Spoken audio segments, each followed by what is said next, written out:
एकादशी व्रत जगत के पालनहार भगवान विष्णु को समर्पित है। चैत्र माह के कृष्ण पक्ष की एकादशी तिथि को पापमोचनी एकादशी व्रत किया जाता है। इस बार पापमोचनी एकादशी 5 अप्रैल को है।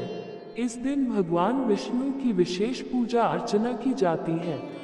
पापमोचनी एकादशी शुभ मुहूर्त। इस बार पापमोचनी एकादशी का व्रत 5 अप्रैल को रखा जाएगा।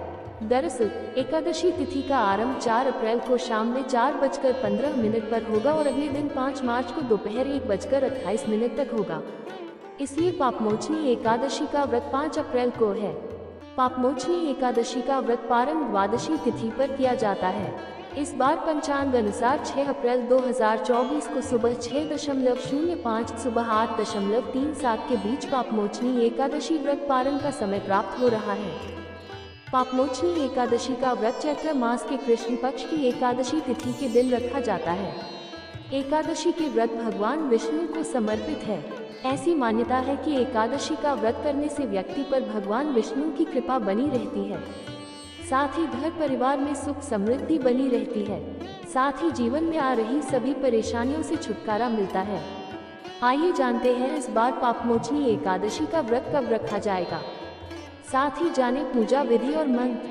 पापमोचनी एकादशी व्रत पूजन सामग्री।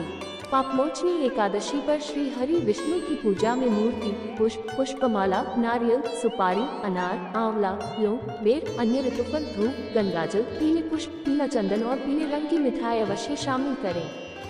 पापमोचनी एकादशी पूजा विधि। एक पापमोचनी एकादशी के दिन सुबह जल्दी उठें और स्नान के बाद व्रत का संकल्प लें। 2 घर के मंदिर की अच्छे से साफ सफाई कर लें।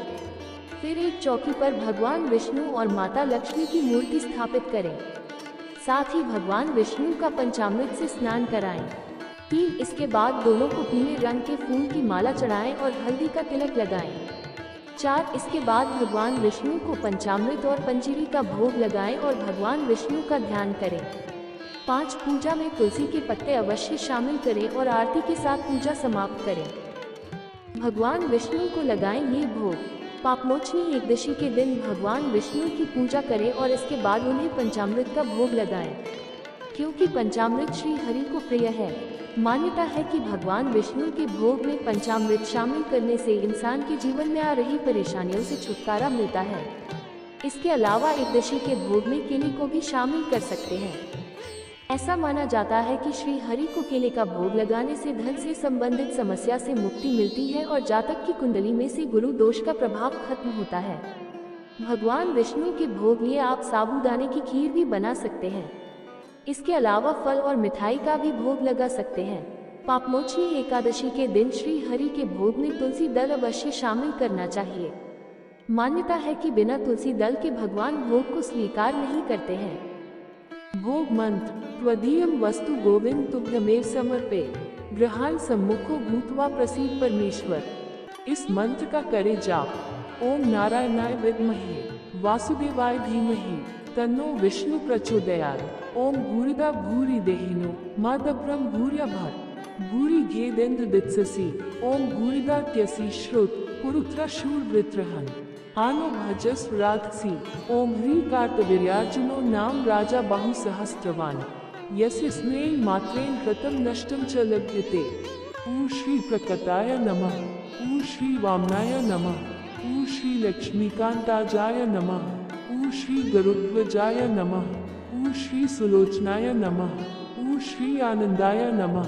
ऊ श्री सुरेशाय नमः। ऊ श्री चक्रगदाधराय नमः। ऊ श्री द्वारकानाथाय नमः। पापमोचनी एकादशी के दिन अपनाएं ये उपाय। धार्मिक मान्यताओं के अनुसार पापमोचनी एकादशी के दिन तुलसी का पूजन अवश्य करना चाहिए। भगवान विष्णु को तुलसी बहुत प्रिय है और कहते हैं कि तुलसी में मां लक्ष्मी का वास होता है। इसलिए एकादशी की शाम को तुलसी के पौधे में घी का दीपक जरूर जलाना चाहिए। पापमोचनी एकादशी के दिन भगवान विष्णु का विधि विधान से पूजन करें और फिर उनके समक्ष बैठकर विष्णु सहस्त्रनाम का पाठ करें। ऐसा करने से विष्णु जी प्रसन्न होकर अपना आशीर्वाद देंगे।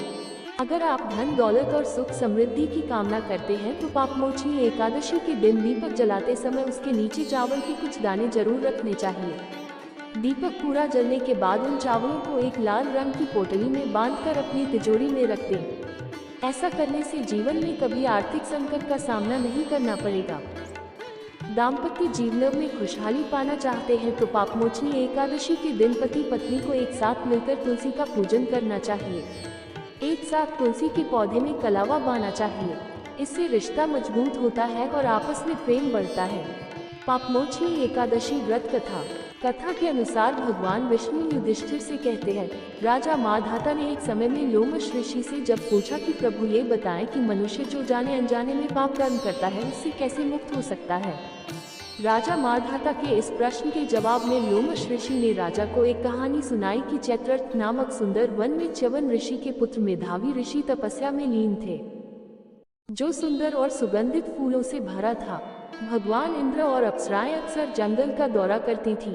अप्सराओं ने युवा मेधावी का ध्यान भटकाने की कई बार कोशिश की लेकिन सफल नहीं हुए। मंजूघोष नामक अप्सराओं में से एक ने इस ऋषि को विचलित करने के लिए कई तरह की कोशिश की, लेकिन वह अपनी तपस्या की शक्ति के कारण उनके करीब भी नहीं आ सकी। आखिरकार मंजूघोषा ने ऋषि से कुछ मील दूर एक तंबू बनाने का फैसला किया और फिर गाना शुरू कर दिया, जिससे कामदेव भी उत्साहित हो गए। मंजूघोषा ने जब भी ऋषि की युवा और आकर्षक शरीर को देखा, वह काम से व्याकुल हो उठी। अंत में मनुघोष मेधावी के करीब पहुंचने में कामयाब रहा और उसे गले लगा लिया, जिससे ऋषि की तपस्या टूट गई। उसके बाद ऋषि खुद को पूरी तरह से मंजूघोष के आकर्षण में खो गए और फंस गए। उसने तुरंत अपनी पवित्रता खो दी। वह दिन और रात का फर्क भी भूल गए।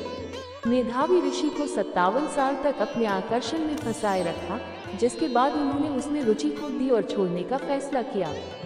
जब उसने मेधावी को जाने की इच्छा के बारे में बताया तो ऋषि होश में आए और महसूस किया कि कैसे अप्सरा ने उन्हें 57 साल तक फंसा रखा था।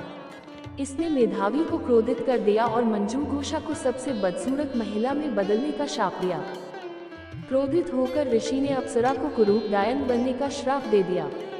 बहुत दुखी होकर मेधावी अपने पिता ऋषि च्यवन के आश्रम में वापस गई और पूरी पापमोचनी एकादशी कथा सुनाई।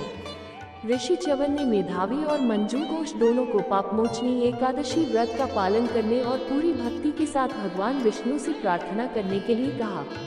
परिणाम स्वरूप वे अपने पापों से मुक्त हो गए। जानकारी अच्छी लगी हो तो कृपया वीडियो को लाइक करें और चैनल को सब्सक्राइब करें। धन्यवाद।